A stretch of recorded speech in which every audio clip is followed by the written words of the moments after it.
नमस्कार। कभी सोचा है कि क्या हमारी सबसे इंटेलिजेंट टेक्नोलॉजी असल में हमें बेवकूफ़ बना रही है? सुनने में थोड़ा अजीब लगता है ना, लेकिन ये एक ऐसा सवाल है जिसका सामना करना अब बहुत ज़रूरी हो गया है। तो आज हम आर्टिफिशियल इंटेलिजेंस की उस छुपी हुई कीमत को समझने की कोशिश करेंगे, जो शायद हम अपने दिमाग से चुका रहे हैं। चलिए, एक छोटे से सवाल से शुरू करते हैं। जरा एक पल के लिए सोचिए, ये बहुत मामूली सा सवाल लगता है, सही कहा ना? लेकिन इसका जवाब हमारे दिमाग के काम करने के तरीके में आए एक बहुत बड़े बदलाव को दिखाता है, और यहीं से उस सारी बातचीत की शुरुआत होती है जो हम आज करने वाले हैं।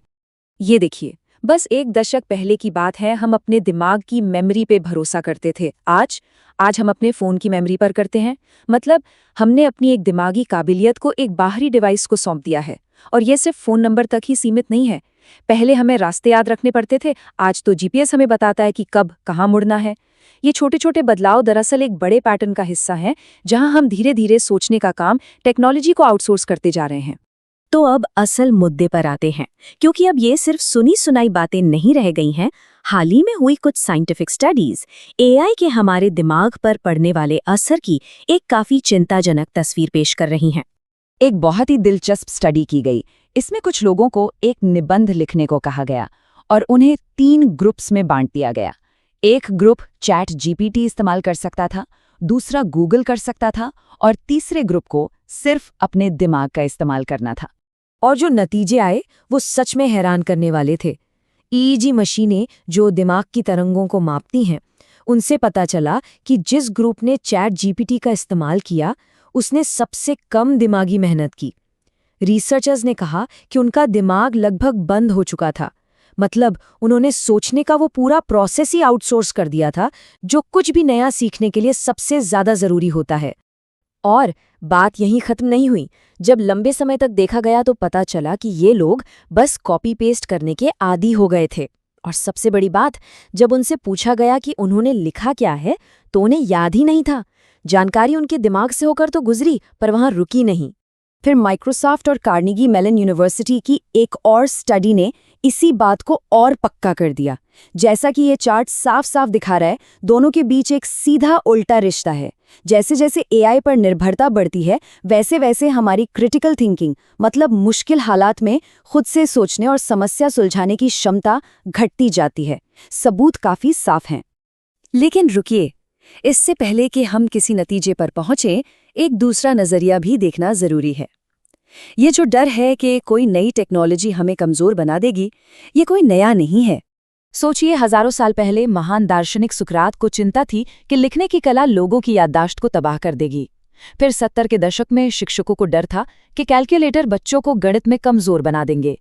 और अभी हाल ही में गूगल इफेक्ट ने दिखाया कि हमारा दिमाग जानकारी याद रखने के बजाय ये याद रखता है कि वो जानकारी मिलेगी कहाँ। तो क्या एआई भी बस उसी लंबी लिस्ट में एक और नाम है? लेकिन एक मजबूत तर्क ये भी है कि एआई पहले आई किसी भी टेक्नोलॉजी से बिल्कुल अलग है। और हाँ, शायद यही बात इसे ज्यादा खतरनाक भी बनाती है। तो आइए समझते हैं कि इस बार ये अलग क्यों है। देखिए, साइकोलॉजी में एक कॉन्सेप्ट है कॉग्निटिव माइजर का। इसका सीधा सा मतलब है कि हमारा दिमाग ना स्वभाव से एक कंजूस की तरह है। यह हमेशा अपनी एनर्जी बचाने की कोशिश करता है और दिमागी मेहनत का सबसे छोटा और आसान रास्ता चुनता है। और एआई हमारे दिमाग को वही सबसे आसान रास्ता देता है, एक ऐसा शॉर्टकट जो पहले कभी था ही नहीं। इसका एक बहुत ही जबरदस्त उदाहरण है। लंदन के टैक्सी ड्राइवरों पर एक मशहूर स्टडी हुई थी, जिन्हें शहर की 25,000 सड़कों का नक्शा दिमाग में याद करना पड़ता है। जब उनके ब्रेन स्कैन किए गए तो पाया गया कि उनके दिमाग का हिप्पोकैम्पस, जो याददाश्त और रास्ता याद रखने के लिए सबसे जरूरी हिस्सा है, एक आम इंसान से काफी बड़ा था। वहीं दूसरी तरफ जो लोग पूरी तरह जीपीएस पर निर्भर रहते हैं, उनकी रास्ता खोजने की अपनी क्षमता कमजोर हो जाती है। ये यूज इट और लूज इट का एक क्लासिक मामला है। और सबसे जरूरी बात यह है कि हिप्पोकैम्पस सिर्फ हमें रास्ता नहीं बताता, और यहीं पर मामला और भी गंभीर हो जाता है। दिमाग का यही हिस्सा हमारी पुरानी घटनाओं को याद रखने, भविष्य की कल्पना करने और अलग अलग आइडियाज को आपस में जोड़ने के लिए भी जिम्मेदार है। तो जब हम अपनी नेविगेशन की मांसपेशी को कमजोर होने देते हैं, तो हम अनजाने में दिमाग की इन दूसरी जरूरी क्षमताओं को भी खतरे में डाल सकते हैं। एआई उस घिसे पिटे या कह लीजिए ग्रंट वर्क को खत्म कर रहा है। ये वो उबाऊ, बार बार करने वाले काम होते हैं, जैसे किसी संगीतकार के लिए घंटों रियाज करना, जो किसी भी स्किल में महारत हासिल करने के लिए नींव का काम करते हैं। जब एआई हमारे लिए निबंध का पहला ड्राफ्ट लिख देता है या कोड का बेसिक स्ट्रक्चर बना देता है, तो हम सीखने की उस ज़रूरी मेहनत से बच जाते हैं जो हमारे दिमाग के न्यूरल नेटवर्क को मजबूत बनाती है। तो इसका मतलब क्या है? क्या हम एआई का इस्तेमाल करना बंद कर दें? शायद नहीं, लेकिन हमें इसके बुरे प्रभावों से बचने के लिए एक सोची समझी स्ट्रैटेजी अपनाने की ज़रूरत है। हमें अपने दिमाग को बचाने के लिए एक्टिव होना पड़ेगा। इसका समाधान एक बहुत ही सिंपल लेकिन गहरे आइडिया में छिपा है। अपने दिमाग को एक हार्ड ड्राइव की तरह मत देखिए, बल्कि एक जिंदा मांसपेशी की तरह देखिए। हमारे शरीर की ही तरह ये भी इस्तेमाल करो या गवा दो के सिद्धांत पर काम करता है। इसे हेल्दी और तेज रखने के लिए लगातार ट्रेनिंग की जरूरत है। तो ये संतुलित रास्ता कैसा दिख सकता है?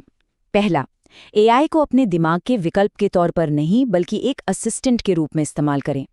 दूसरा, जानबूझकर कुछ समय बिना टेक्नोलॉजी के बुनियादी स्किल्स की प्रैक्टिस करने के लिए निकालें, चाहे वो कुछ लिखना हो, हिसाब करना हो या अपने आस पड़ोस में बिना मैप्स के घूमना हो। और तीसरा, एक्टिवली ऐसी एक्टिविटीज की तलाश करें जो दिमाग को सच में चुनौती दें। और ये वो कुछ एरिया हैं जहां हम अपने दिमाग को कसरत करा सकते हैं। कैलकुलेटर निकालने के बजाय मन में हिसाब करने की कोशिश करें। ये वर्किंग मेमोरी को मजबूत करता है। मेमोरी गेम्स खेलें, शतरंज या सुडोकू जैसी लॉजिकल पहेलियां सुलझाएं। इनमें से हर एक एक्टिविटी दिमाग के अलग अलग न्यूरल पाथवे को मजबूत करती है और हमारे दिमाग को एक्टिव और लचीला बनाए रखने में मदद करती है। और आखिर में ये सवाल हम सबके लिए है, क्या हम हर बार सबसे आसान रास्ता चुनकर शॉर्ट टर्म सुविधा के लिए अपनी लॉन्ग टर्म बुद्धि का सौदा तो नहीं कर रहे हैं?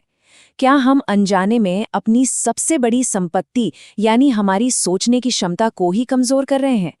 इस पर विचार जरूर कीजिएगा।